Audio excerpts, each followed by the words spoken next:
யாரா இருந்தாலும் மரியாதை கொடுங்க மாமா. விஜய வாட போடன்னு சொல்வீங்களா நீங்க? ஓ சண்டைல வேண்டாங்க. கங்கா நீ விடு. நீ போ காவிரி. பெரிய துறை வரு பெரிய மனசு பண்ணி விட்டுட்டு போறாரு.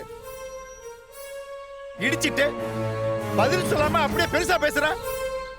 எனக்கு சண்டை வேணும்டா வேணும்டா. ஏங்க எவ்வளவு தடவை சொல்லிட்டு இருக்கிறது உங்ககிட்ட மரியாதையா பேசுங்கன்னு? டேய் உன் பொண்டாட்டியவே ஓசில ஹனிமூன் கூட்டி வந்தாடா நீ. உனக்கு எனக்கு நான் மரியாதை கொடுக்கணும் சொல்டா.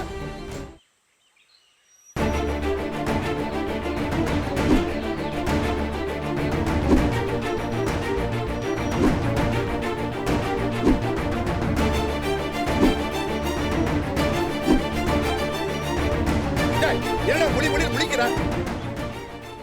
ரிசார்ட்டுக்கு இவளை எங்க வீட்டு காசு இருந்தா கூட்டிட்டு வந்தா?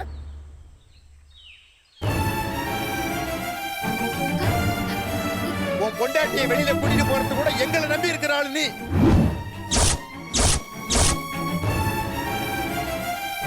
உனக்கு மரியாதை கொடுக்கணும் பொண்டாட்டி கோவர வருது. எதையாவது உளறாதீங்க மாமா. உளறனா உன் தாத்தா கிட்ட போய் கேளு. அவர் தான் அந்த ட்ரிப்புக்கு காசே கொடுத்தாரு.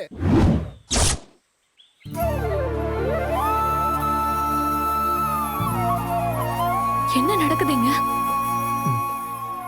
தாத்தா தான் என்கிட்ட வந்து கங்கா காவிரி ஒரே இடத்துல இருந்தா சண்டை சரியாயிடும்னு சொன்னாரு.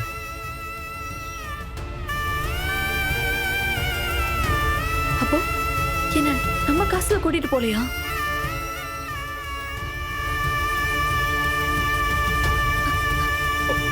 உனக்கு இந்த விஷயமே தெரியாதா?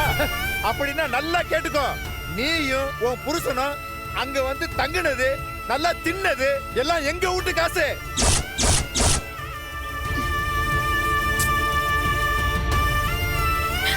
நீங்க இதெல்லாம் என்கிட்ட சொல்லவே இல்ல.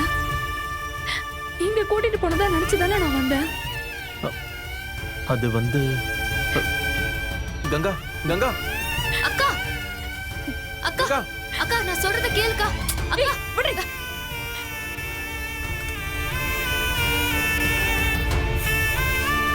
மாமா மாமா என்ன மாமா?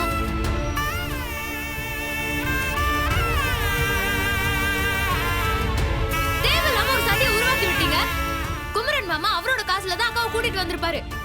நான் சொல்லும் போது அவனை இல்லன்னு சொல்லல. நீ என்னமா அவனுக்கு சப்போர்ட் பண்ணிட்டு இருக்க?